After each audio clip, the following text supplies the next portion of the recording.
At this time, if you have any cell phones or any other devices, if you would, please silence them. And at this time, we'd like to ask Kevin Wolf with First Baptist Church to lead us in prayer. Father, we thank you for this day. We thank you for the opportunity to live this day. We can pray that the things that we do bring you glory and honor, that they benefit our community and our country. Father, we pray for our community, for our country, as we deal with all the different crises that have come our way in the last few months. We pray, God, that you would guide and direct our every step as we move toward recovery. Father, we pray for those that have lost belongings and lost their livelihoods and lost even family members during this time. We pray, God, that you would give them comfort and peace. Father, I thank you for the privilege that you give us to live in this community. Father, may you use us to make a difference in the way we live, in the way we impact people around us. God, we love you. May this day bring you glory and honor in Jesus' name. Amen. Thank you. Would you lead us in prayer, Madam Clerk? Lead us in the pledge, Madam Clerk? Yes, I pledge allegiance to the flag of the United States of America and to the republic for which it stands, one nation, under God, indivisible, with liberty and justice for all. Honor the Texas flag. I pledge allegiance to thee, Texas, one state, under God, one and indivisible. Thank you. Thank you, Kevin. Okay, did anyone sign up for public comments? Okay, item number 3, informational reports. A couple of things. We've provided you with some of the information that the protesters brought us. The majority of the things in their requests had more to do with law enforcement, and so we forwarded that information to the district attorney's office, the judges, the sheriff's office, but we wanted you to be aware of, what they brought to us. The protest was very, very peaceful, very, very quiet. It was not a problem whatsoever.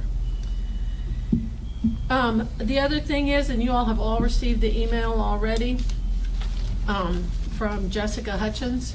We made the top 4 for a full restoration, and they selected 3. So, but that's okay, because I'm really, really proud of her. She did a great job, and to make it to the top 4 in her first attempt at completing an application was really very, very impressive. So we're gonna give them another run for our money next year. Okay, we also have, unfortunately, we cannot recognize these young people in person like we normally do and take photos and recognize all of them. But we also have the winners for the different scholarships. For the Polk County Commissioners Court Bobby Smith Memorial Scholarship, which is sponsored by Linebarger, Gogan, and Blair. For Big Sandy, we have Cole Foster. For Corrigan Camden, we have Mauricio Ortiz. For Goodrich, we have Andrea Chavez. For Leggett, we have Cassidy Valdez. For Livingston, we have Valet Myers. And for Alaska, we have Brandon Lane Smith. And so those are the winners of the Bobby Smith. And then the other one, the Law Enforcement Scholarship, which is sponsored by MTC Training, which are the operators of the IAH Secure Detention Facility. For Corrigan Camden, we have Elizabeth Ochoa. For Goodrich, we have Lizette Angel. And for Livingston, we have Giovanni Olivares. So those are all our scholarship winners for this year. We do want to, if you do see some of those young people, we do want to tell them congratulations on behalf of the court, other than just recognition here. Okay, moving on down the agenda, item number 4, new business, which is their consent agenda. We need to pull out A. We have not received updated minutes from the clerk's office, and so we will have them on the next agenda. And then you have addendums on B. Addendum number 1 in the amount of $235,400. Addendum number 2 in the amount of $4,654.72. Addendum number 3 in the amount of $7,313.70. Addendum number 4 in the amount of $144,097.98. Is there anything on the consent agenda that anybody would like to pull? Very well. Can I have a motion to approve the consent agenda? So moved. Second. Commissioner Willis, second Commissioner Purvis. Was it Purvis? Oh, Ronnie. Vincent? I can't tell the difference between y'all's voices when you're over here sideways. Okay, all in favor say aye. Aye. Any opposed? Motion carries. Item number 5, consider approval of personnel matters as follows. Review and consideration of personnel action form requests submitted since the last meeting, a review of any authorized emergency hiring. All of the PAS were included in your packet.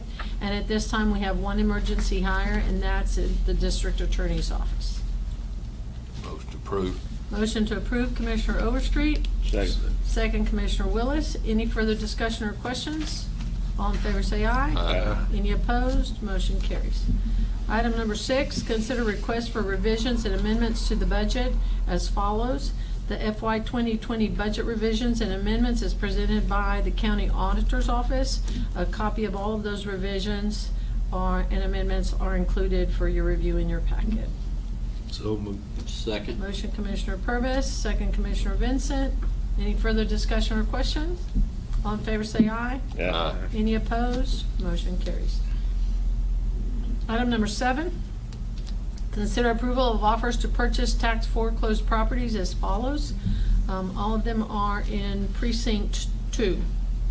Sale, please. Sale, Second. please. Commissioner Vincent? Do I have a second? Second. Second, Commissioner Purvis. Any further discussion or questions? All in favor say aye. Aye. Any opposed? Motion carries. Item number 8, approve the final plat of the Mill Creek subdivision located in precinct 4. Motion. Commissioner Overstreet? Motion to approve. It's all Second. done. Commissioner Overstreet, second Commissioner Willis. Any further discussion or questions? All in favor say aye. Aye. Any opposed? Motion carries.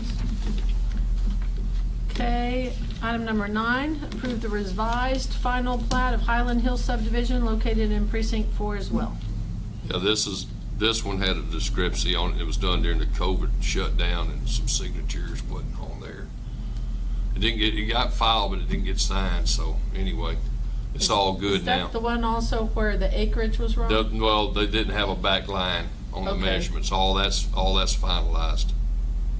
But Okay. it was filed, it's already been filed. This is just a revised plat on it, so.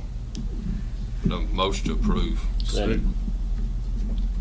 Okay, Commissioner Overstreet, I had 2 seconds.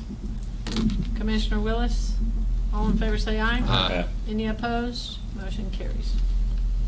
Item number 10, consider appointment of 2 Polk County elected officials to serve on the Deep East Texas Council of Governments Board of Directors for the 2021 term.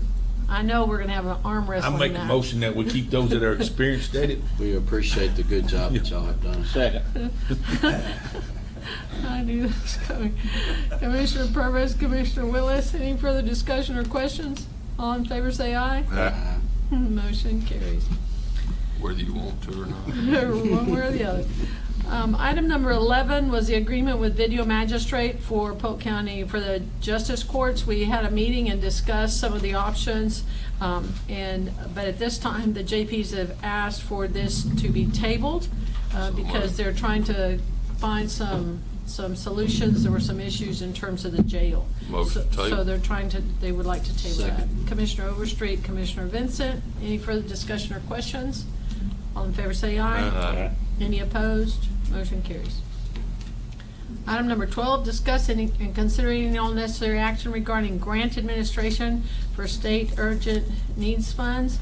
No proposals were received, and so we will need to re-advertise and go out for it again.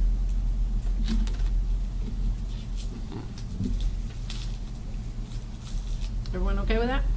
Yes, ma'am. Okay. Item number 13, consider any and all necessary action regarding available space at the Polk County Regional Health Building. If you all will recall, we were planning when we did the grant here, that we had to have some space, especially for the clerk's office. And so since that will not happen for at least 2 years, then we reached out to Mann Eye Center, and they said they are interested in continuing the lease. However, and I don't blame them on this one, they said they would like for it to be for 2 years, for as long as period as possible. And so my recommendation would be that we go ahead and do the 2 years to give them plenty of time. So moved. Second. Okay, Commissioner Purvis, Commissioner Overstreet, any further discussion or questions? All in favor say aye. Aye. Any opposed? Motion carries. Item number 14, consider continuation of declaration of disaster issued by Commissioners Court on April 28th, 2020. Basically, what we did was a 30-day extension for the storm impacted areas, and we would like to do another 30-day extension because we aren't done. I mean, it's so big that we need to extend it, and that comes as a recommendation from Emergency Management Second. and from myself. Commissioner Vincent, do I have a second? Second. Commissioner Overstreet, any further discussion or questions? Do you want to add anything to that, Courtney? Okay. Okay, all in favor say aye. Aye. Any opposed? Motion carries. Okay, item number 15, discuss and consider revisions to nuisance abatement procedures policy for the unincorporated areas of Polk County pursuant to Chapter 343 of the Texas Health and Safety Code. We had discussed this in the past. Commissioner Willis asked for it to be added to agenda, so we sent you all a copy of the current nuisance abatement policy that had been done previously. So, Commissioner Willis, do you have something you want to add to it? Darrell, have you read the new thing that we're fixing to vote on? No, sir, I haven't read it. No, we're asking you what you want us to change, because the one that we did was the one we approved previously.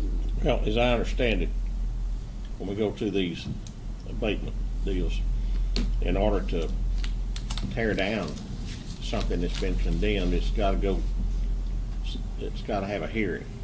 Yes, sir. And the JPs, or a couple of them, have said they would take the hearings if we gave them to them. A couple of them didn't want to, so what I'd like to change is authorize all 4 of them to take them.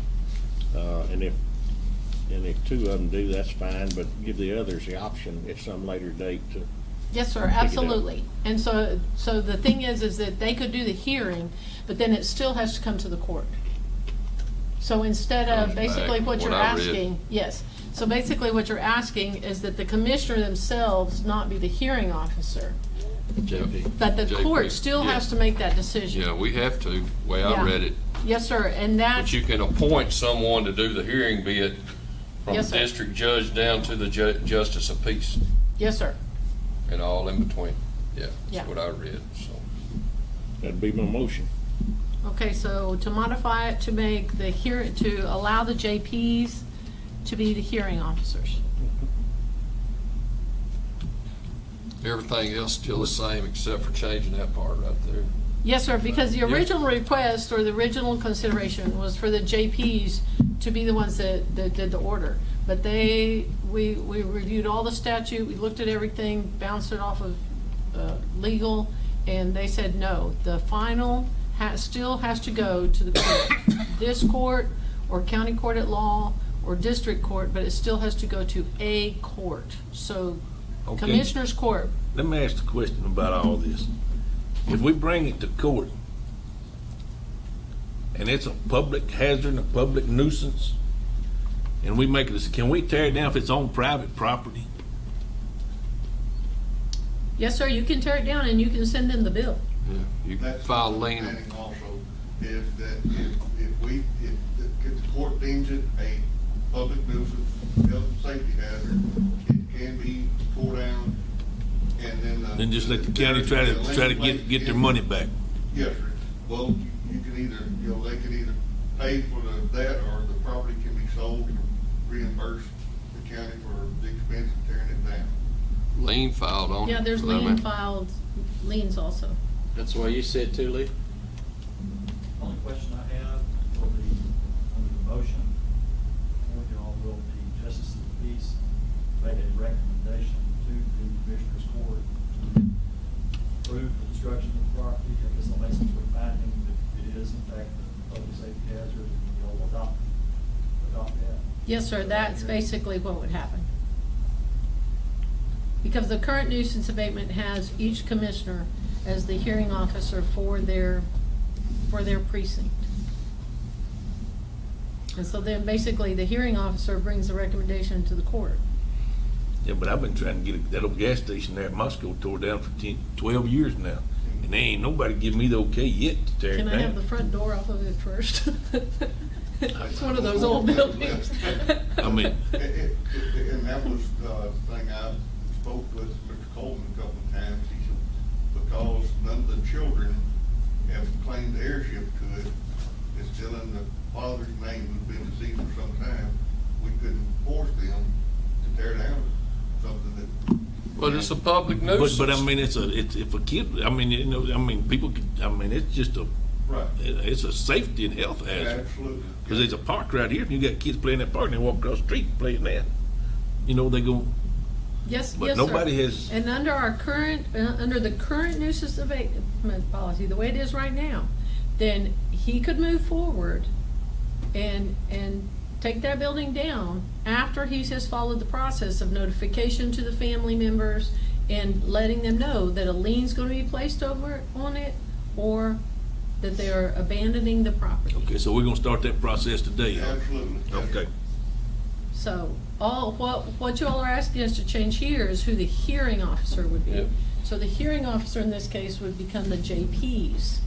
I hope we can get more done than I've been able to get done then. Well, that gives you I've been hearing it another, for 12 years and I ain't got it done yet. okay? We don't want to do that, sir. No, As soon as we vote on it. But it can be any one of the JPs regardless of what precinct it's in, Yes, sir. right? Yes, sir. Okay. don't matter to me. I'm just ready to get rid of it. Okay? Well, you do at this, right now, you have the authority to get rid of it. It's just that you are the hearing officer. So the Now, only thing we're everybody changing is can't the tell hearing me I officer. can't tear it down because it's on private property. Well, the nuisance abatement the way the Yeah, nuisance abatement was But it's gotta written. go through all the processes. I Yes, haven't sir. yet been He able to get it still through the has to go through it. process. He still has to go through all the process. Okay. Regardless. Let's get it through the process. Okay, so basically what we're going to change is who the hearing officer is.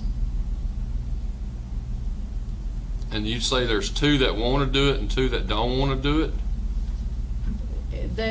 It's my understanding that. That's what I'm hearing. Yes, it's my understanding that there were a couple that were hesitant about it, but I think you still need to give them all the authority, Yeah. and then Let them whoever, direct us in the right So direction. if a JP in a certain precinct turns it down, they can just take it to another JP. well, a lot of it has to do, was going to have to do with convenience to some degree, because Daryl can just trot across the street to Daryl Longeville. I think it would make more sense for the JP of that precinct. I mean, But if they're that's- not willing to, But if they're not willing to participate, we can't make them. They are elected officials. but we can go to another JP. Yeah, Correct. yes. It just, and if somebody's in Cargan, I don't want them to have to drive all the way to Livingston, but that may happen, or to Alaska, but that's what, we'll do our best to avoid that, if possible. But if not, then that is an option, we can take it to any one of the JPs. 31 days from now, you ought to be able to do something. I'm ready. I don't think it take that long, so There's, do that. there's a bunch of ladies in Moscow's ready too. Yeah. Yes, they are. Motion to approve this change. Second. Commissioner Overstreet, Commissioner Vincent, any further discussion or questions? All in favor say aye. Aye. Any opposed? Motion carries. Okay, item number 16, consider any and all necessary action regarding the FY 2021 budget development. Okay, Carrie. Okay, again, you should have your budget books. Okay, we went ahead and put some of the important dates up there for everybody so that you would have it.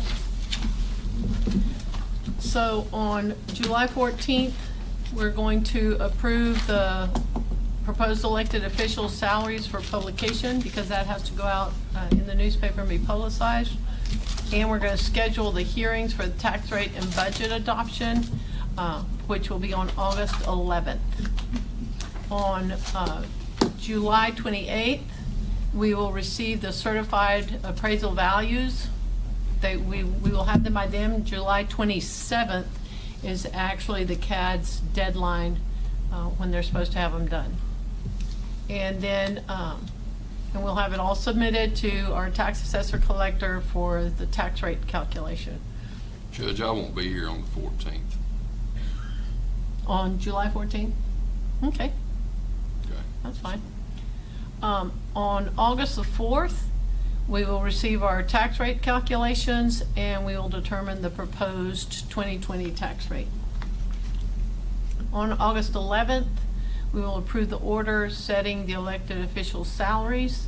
We will ratify the tax increases that are reflected in the 2021 budget, adopt the budget, and approve the order setting the tax rate for the county. So those are the crucial dates. The August 4th is a special meeting for the tax rate calculations, because you cannot approve the budget or approve the order setting the tax rate at a special meeting. It has to be on a regularly scheduled meeting, so according to the new legislation. Okay, so let's go through the tax revenue.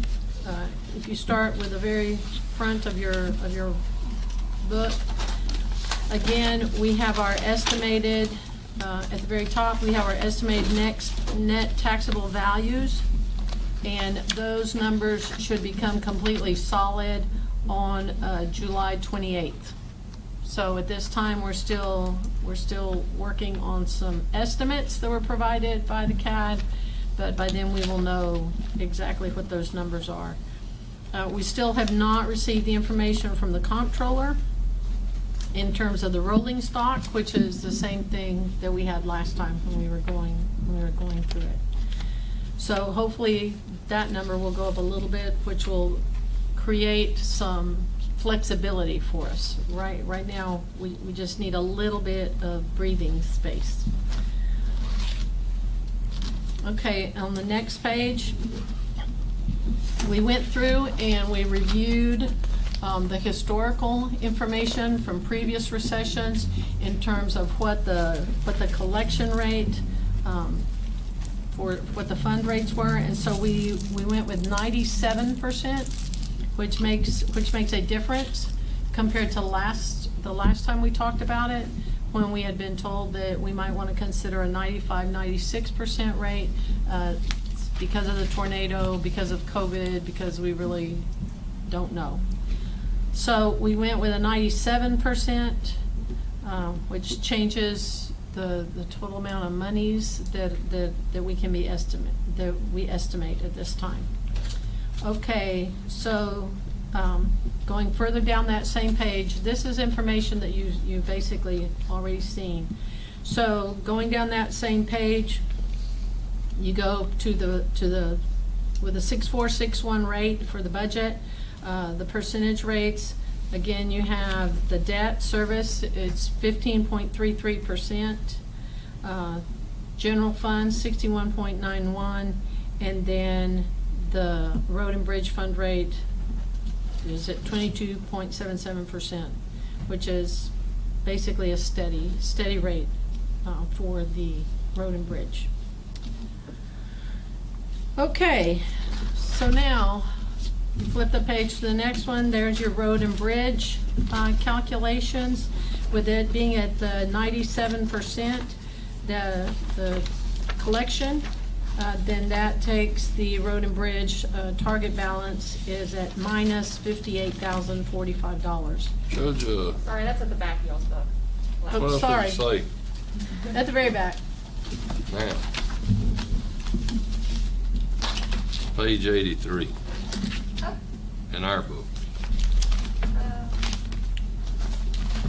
this is Ta-da. incorrect. Huh? I'm sorry. No, yeah, It's showing $133,000 decrease, and it should be to 58,000. So I'll reprint this out for you guys before you leave. okay. Okay, that'll need to be reprinted. Yes. Okay, so anyway, so what that does is it brings the amount, the deficit that we were showing for road and bridge to $58,000 instead of the 147. Okay, so let's go ahead and flip then to the And why budget did that go workshop. down? Because of the collection rate. Because we had originally estimated a 95% collection rate instead of a 97% collection rate. So which are we gonna look at, the 95 or the 97? We're gonna look at the 97, because we went back and we looked at historical data. Yeah, would that bring it back up? The road and bridge balance back up to, It would bring it, you'd still, road and bridge would still be in the minus, but it wouldn't be as far in the minus. well, the values that we're computing this or estimating all this on, as I understood it, were at least the same and maybe a little more than what it was last year. And, yes, sir, just barely though. But we Okay. don't know that yet. And the rolling stock, we don't know at all. But they're not, the difference is not large enough to create a difference, for it to help us. Okay, well, if we get the values in and they're higher, then we Then shouldn't all of have- that will change. We shouldn't have a deficit. Yes, sir. If we get, if when our numbers come in, that's why I keep saying that we don't have solid numbers until the 28th. If the numbers that we receive on the 27th, okay, allow us to change that, then yes, sir, we should be okay, Got you. right? But right now, we don't know that, and right now, we don't know the rolling stock either. Now, the rolling stock is not gonna make a huge difference. Where the difference is going to be would be in whatever our values come back from the CAD. And that's why this is creating such a crunch for everybody, because we are basically, to some degree, flying in the dark with the legislative changes that occurred.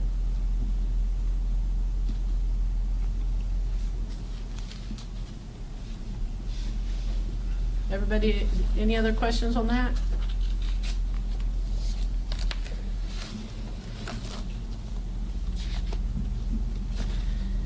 Okay, so let's look at the beginning of the budget workshop.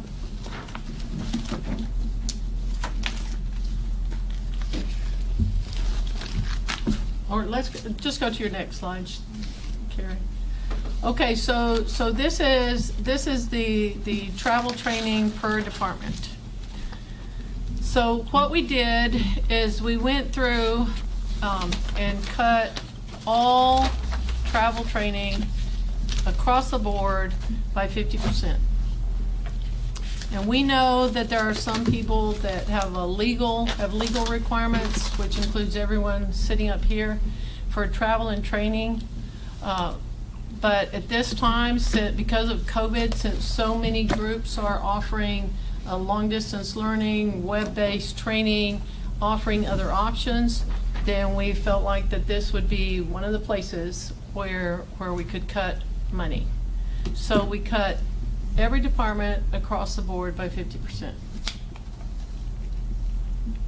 And the reason I'm pointing it out to you is because it's in every single department. Instead of stopping at every department and saying, you'll notice the travel training, you'll notice the travel training. Then the other thing that we did that keep in mind is that our health insurance premiums were reduced. And in a large part, they were reduced, and this is across the entire budget. A large reason that they were reduced was because our employees have been participating in the Healthy County initiatives, and they have been doing more preventive medicine and taking advantage of some of the other options that are available. And so our insurance costs overall went down. And then we went with the option 1, so we saved some money there across the board. What's your next slide, Carrie? Annual personnel budget. Oh, okay. Okay, the other thing we cut was the mental health in the jail. Due to lack of use, we went ahead and cut that, and we'll go through this and I'll point these out to you. So basically what we did is we cut mental health because we had put $150,000 in there. We cut that by $100,000, left 50 in there, and then we put $25,000 in the contingency fund in the event that we did need those monies for that mental health assessment or for other needs that might come up. The district clerk, the jury package is spread across multiple departments, so increase in IT and in the jury, but it decreased costs in other areas because there was a decrease in postage, decrease in labor, decrease in office supplies that offset that. And then the other place that we hit for money was the health trust. So we took money out of the health trust, but we will need to reinstate that money at a later date. So, okay, I think that covered most of those, but let me go through them. Page 9 of 82 is where you're going to see the change in contingencies that I just talked about, and that falls under the court, falls under Commissioner's Court.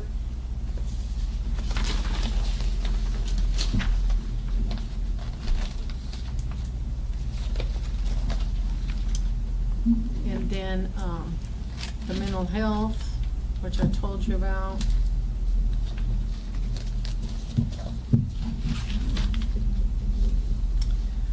Okay, so if you go to transfer to the health trust, which is page 51 of 82.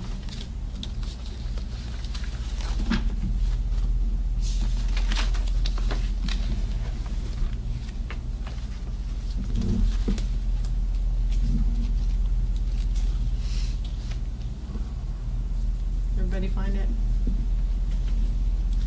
Okay, on the mental health trust, we decreased the funding on that pretty substantially, but if we do receive any additional revenue that needs to be certified that we do not have, budgeted at this point in time, then we do feel like that needs to be replenished. For one, we'd finally gotten it healthy, to some degree, and so we need to keep that going. Which brings us to a surplus in the general fund of a whole whopping $4.88.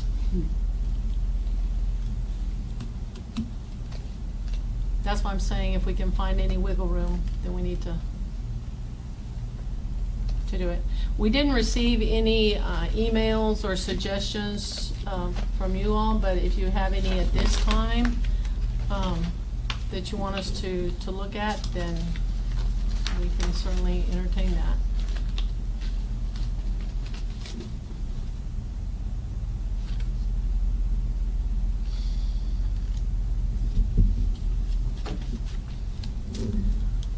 Okay, so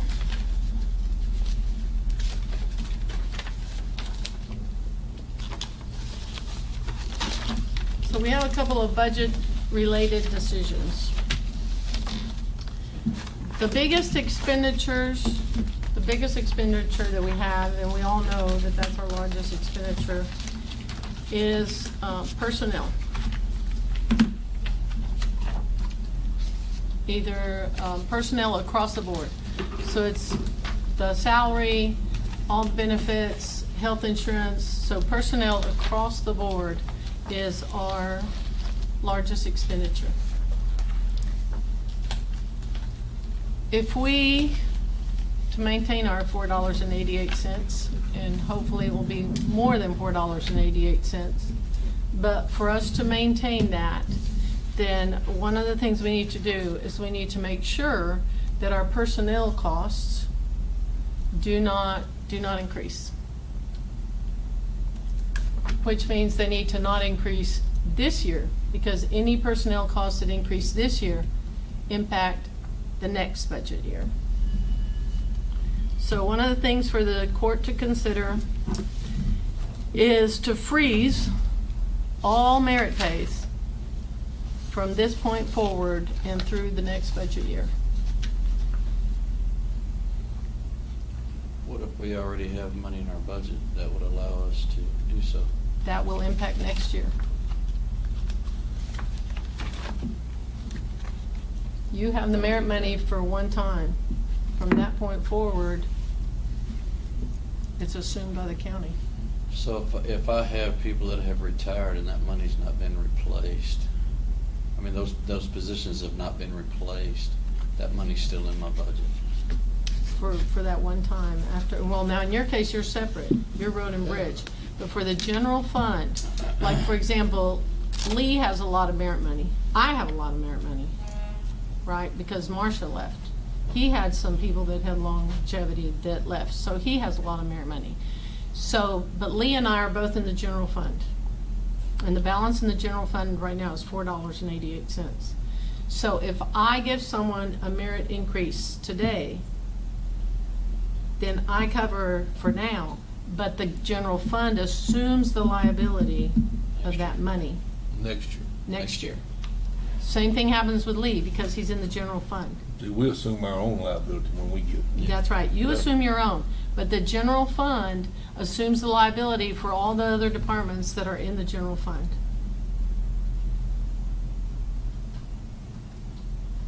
So if we freeze all merit increases today and hold our own, then hopefully what will happen is we will come back and get, when our estimated values come back, when we get the complete numbers, then hopefully it will be higher and create at least some space, some room for us.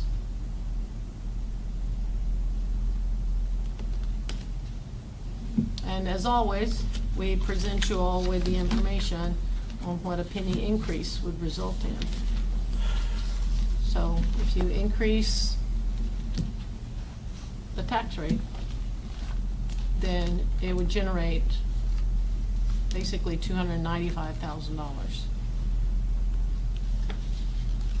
I don't think this is the time to increase the tax rate. No, me I neither. think we need to just tighten up. Looks kind of like we're going backwards at this. If you're worried about the merit increases, then maybe we ought to cut that. But if they've got the money in their budget, the budget needs to be trimmed and not a freeze on everything, because some folks may get an overload in some funds, not spend everything, and if they want to give a merit increase out of that, Now, the I merit. just don't see the problem. Well, the problem is that a merit increase impacts you from now on. You know, if Lee had money in his supplies and he says, hey, what I really need is a monitor, then that's a one-time expenditure. But a merit increase is a from now on expenditure. And so we've done, can you put the salaries back up there again? We've done everything we could to get ourselves competitive in the salaries. And the truth of the matter is that this was our next round that we were gonna do with salaries, right, prior to the economy and the tornado and prior to everything that has occurred. Our third step for our salaries was that we were going to look at department heads, and we were going to look at that next group of people, right, that were next down on the line to move up and receive additional monies, and elected officials. Those were the three groups that were left. And so we're not gonna be able to do that, obviously, so that'll get put on the back burner again.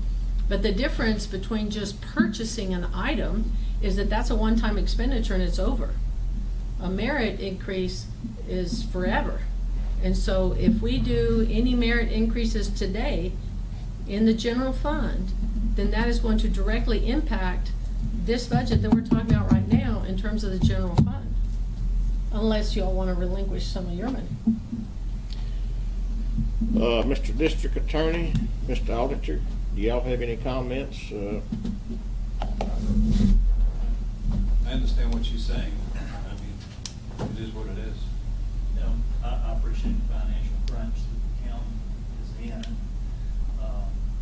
You know, as a department head of an office where the majority of the value is in the personnel as opposed to equipment, you know, fixtures and things of that nature.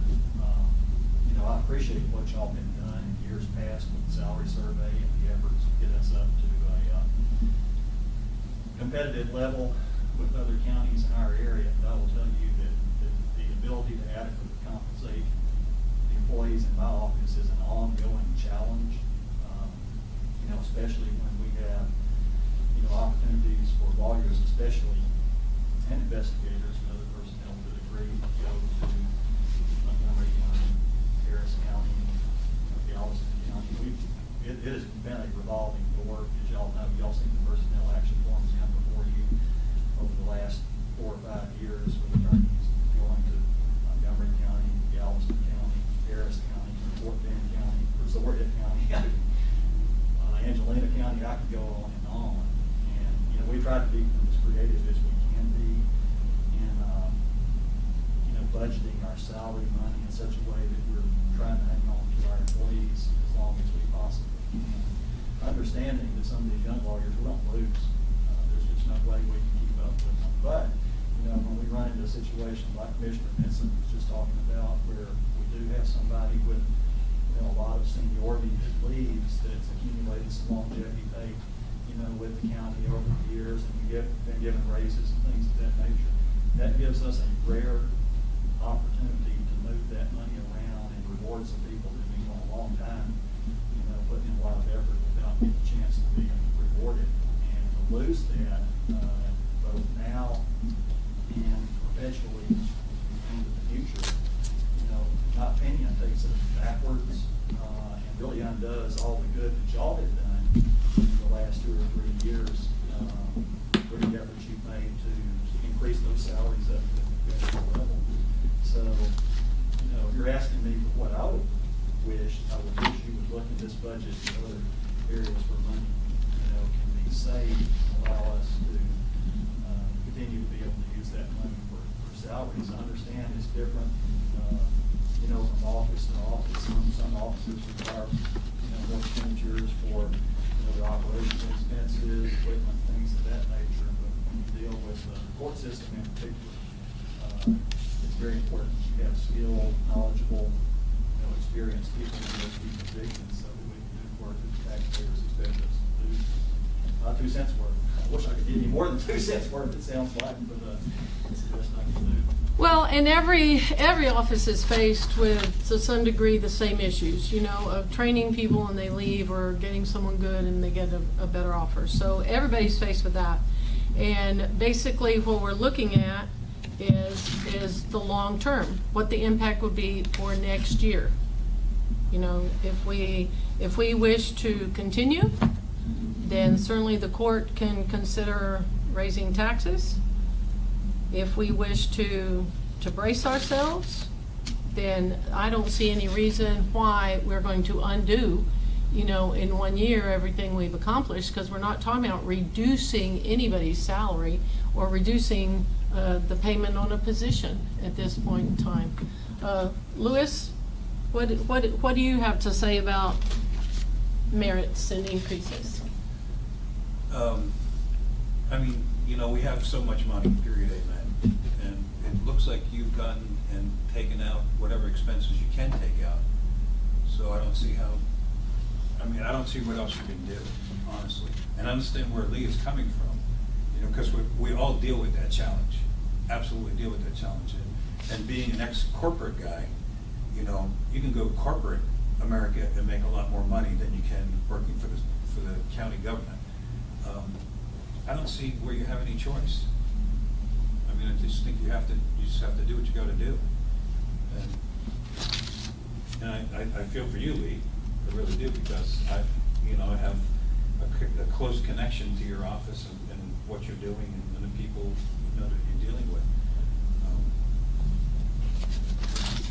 You only have so many pennies to spend. $4 and some odd 2 cents. cents. So- $4.88. $4.88. And I guess you were saying too, this is at this point in time, and we can review it again if things change, if it looks like If- there's more money coming in. Absolutely. If things change, then, this is the problem. The issue is going to be, we need to go ahead and freeze merits now, because if we get hit with a whole bunch of merits all of a sudden, then this court is going to be forced to make some cuts that we don't want to make. You know, we don't want to have to cut some vital services that we need. And certainly, I mean, I appreciate Lee's concern, but that's the same exact concern that every single department head and every single elected official has, you know, regarding skilled personnel.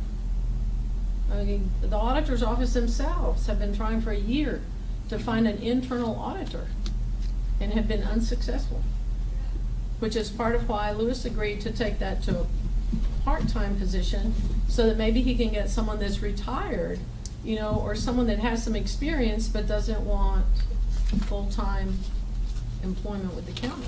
The cost of benefits. as well. Yes, exactly. See, so we've done everything that we possibly can.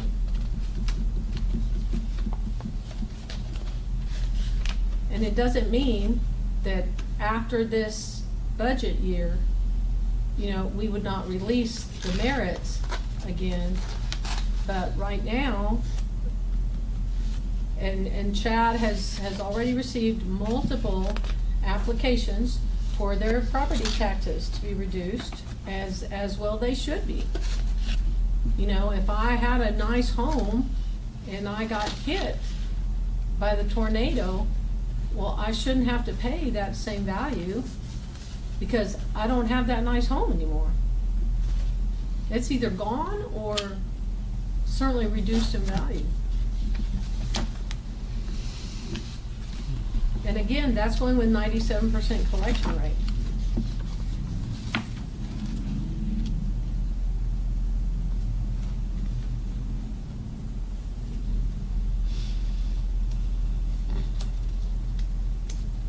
What else did we have to show them? That was it?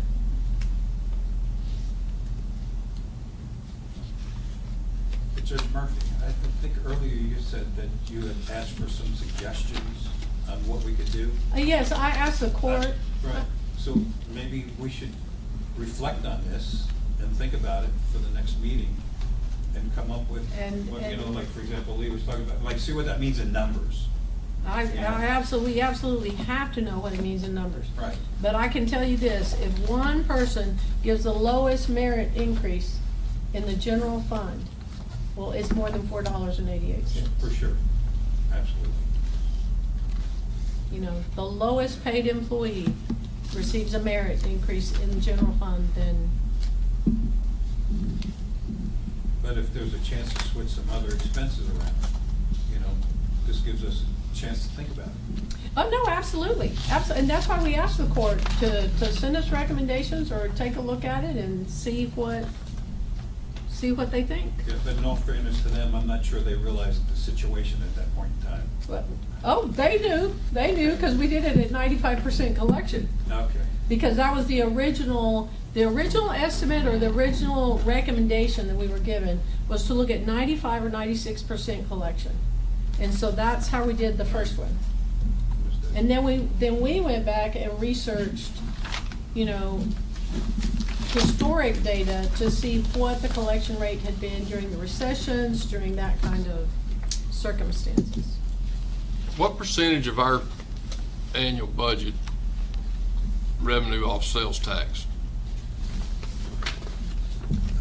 We get like about Yeah, it's very 2.8 small. million in sales tax and, But it hasn't dropped. well, it's estimated right now that it's gonna be about the same or less because there's a lot of things that have changed. There's a lot of stimulation money that was given out and people were spending that. And they're not, they may not get that anymore. And a lot of people have unemployment, they're getting an extra $600 a week from the federal government on their unemployment. They're actually, some people are making more money now on unemployment Oh, I know than they it. were making when they were working. I know. And that's all gonna come to an end at the end of July, unless the federal government decides to pony up another round.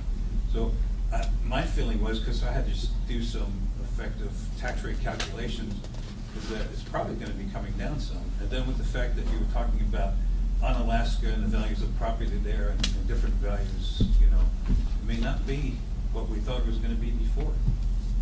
But I don't think anybody knows yet, so. No, and the thing about sales tax, our sales tax collection isn't big enough to Oh, I was just to wondering change what the percentage. impact.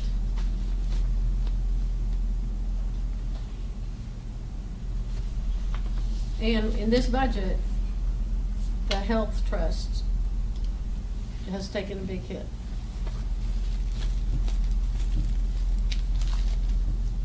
Well, I think Lewis got a point. We ought to postpone this until the next meeting, and it'll give us plenty of time to think it out, maybe come up with some ideas.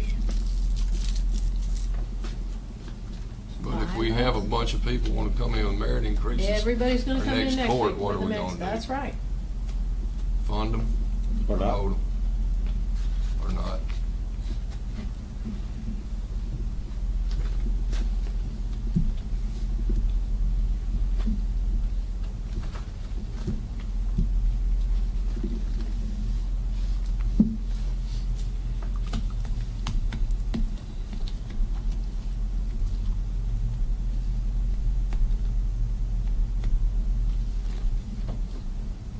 What are our projected capital purchases for next?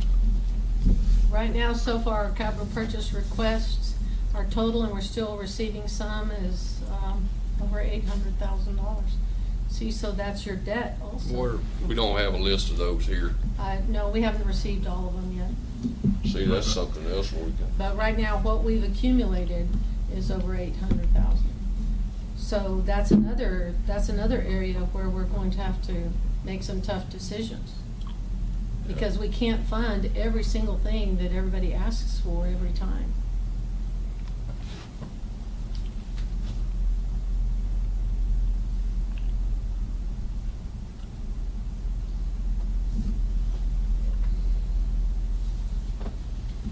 When will we get a list of those? Well, we've told them we've got to have it for next round. Next court. Yes, sir. We've told them we've got to have everything, with the estimates. There are some things that they put on there, but there's no Numbers to go with. number to go with it. Mm. So we can't. The Is court there a can't just say no. Is there a certain number that you've got built into this for that already? Even though you don't know which way it's gonna go? No, sir. This issuance of debt anyway, right? Hmm? $800,000 is issuance of debt for next year, or this year, and it's just an interest payment and principal payment, but that's something we gotta look at too. Exactly. That'll be added to next year's budget. Yes, sir. Yeah. The debt for this budget year is already in there. Okay? Yeah. Yeah. Yeah. So whatever gets issued, whatever debt gets issued next year will impact the 2022 budget.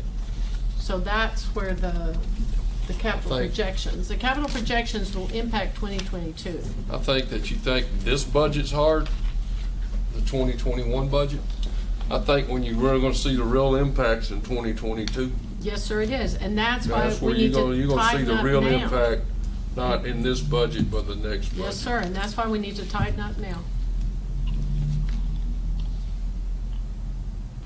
But you've also gotta figure out how to retain these employees. Because without them, what are we? Well, if we go much lower on our trust, on our health trust fund, well, then we're gonna start impacting also our ratings. Well, I understand And we've that, already I fought our way out of understand that. But there might be some more areas to get it besides that trust fund too. Well, if you can find it, we would like to know. If you don't incur debt, that's one way. Well, but you have some departments that need that equipment to function. And some that don't. That's true. So you can, when we get the listing, then everybody can take a look at it and see what can be cut. Because yes, the debt that we incur this year is going to impact 2022. So capital projections will be very important to look at closely this year. Well, if we're not legally bound by law to make a purchase, why would we make any purchase? For what now? Well, we're not. If it's not something that would be mandatory, like a voting machines or something like that, where you have to have it, why would we spend the first penny? No, in some cases you wouldn't have to. And that's why we need to take a really hard look this year at the capital projections and requests. The list. Yes. Yeah, I understand. Once we get the list finalized. And if it doesn't create money savings and it's not necessary for, mandatory requirements, then it needs to be something that's looked at and considered. If we're gonna go to the point of having a hiring or a merit freeze, then there's nothing else that anybody could purchase that would outrank me being able to provide extra money Well, and the for our most issue, valuable resource, which is our employee. yeah, and I agree. And the thing is that I think that what we would have to do, I don't think that we can do a merit freeze from now on. I think that if we did a merit freeze through this next budget cycle, right? And then take a look at, okay, how, what does the revenue look like then? Because a lot of these kinds of things that are going to be impacted, some of those homes are being rebuilt, where a lot of people are moving forward, and so. And new ones are going on the tax roll. That's right, and so those. If you look around. So the numbers are going to change, is my point. So I'm just talking about right here, right now. Can I interject one other thing? Yes, sir. Just reflecting back on how, in my case, I wound up with some extra spare money, and I suspect this is probably true from other departments, maybe yours too. Last year, when y'all changed the reimbursement plan for the health insurance costs for retirees, that prompted a number of veteran employees in the county to go ahead and leave the employment of the county so they could receive full insurance coverage as retirees. And what the effect of that was, certainly in my office, and maybe yours as well and others, was that you got some very experienced employees that had reached, fairly high level in terms of their salaries, retired, so they could get full compensation for their insurance. And that left us with a salary surplus that, is now on the books. I know I haven't reallocated all of that money in terms of their salaries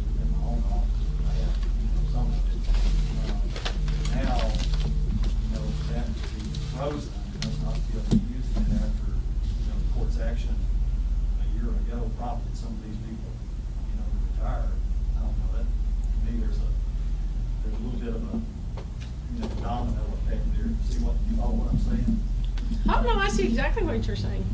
So, in the interest of conversation, if you have the money available, would you be willing to pay for that, for the salary and benefits for 2 years if you gave someone merit increase now? I'm not sure about what you're saying. I mean, if you get the increase, it's gonna be perpetual, I understand that part. Okay, so if you have someone, would you be willing to give them the money out of your merit money for 2 years to keep it out of the general fund at this point in time? If I get them a raise, I want it to be for however long they continue to work in the county, I guess is the answer to that. Yeah, but see, that's the issue. The merit originally comes from your fund. But then it transfers into the general fund, and then the general fund has to come up with that money. And that's where the issue is. Which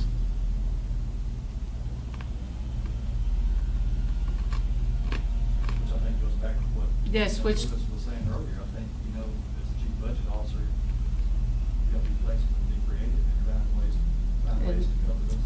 And that is why we're here. We've been as creative as we can be.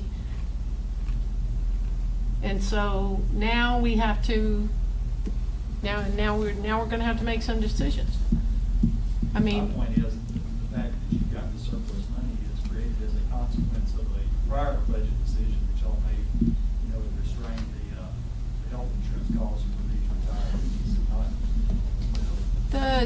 you know. The benefits remain the same. I think that they pay $1.60 for, what's the cost now for, at one time it was $1.60 a month.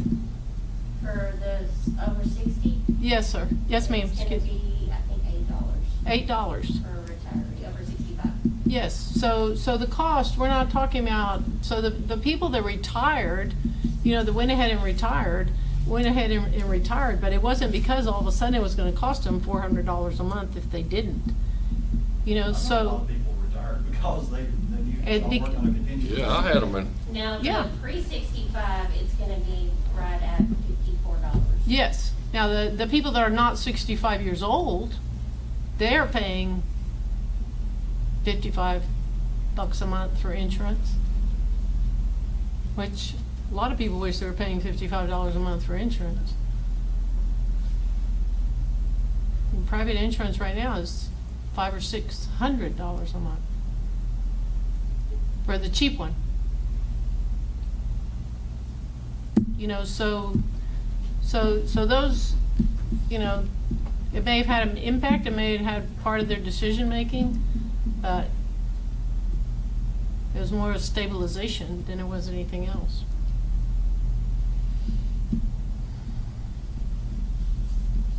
And none of those, I mean, all those positions were filled.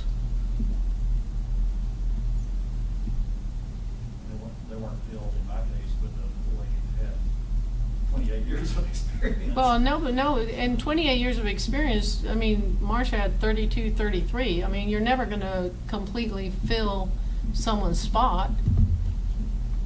But they're not gonna keep working for 60 years, that's for sure. So that, you know, that type of retirement's gonna happen anyway. Okay, how do you all wish to proceed? I'll make a motion that we go ahead and freeze the merit deal, and we'll take a look at it as soon as we get some solid figures and better news.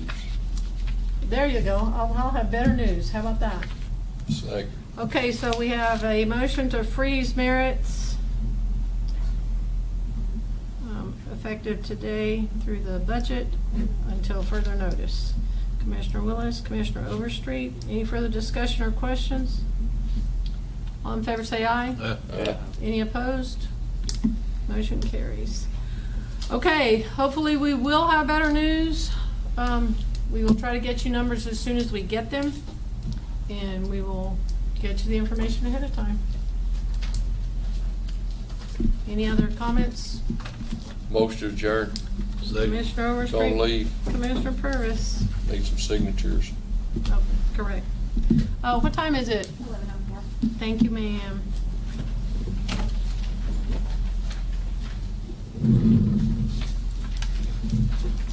Pick all that stuff up.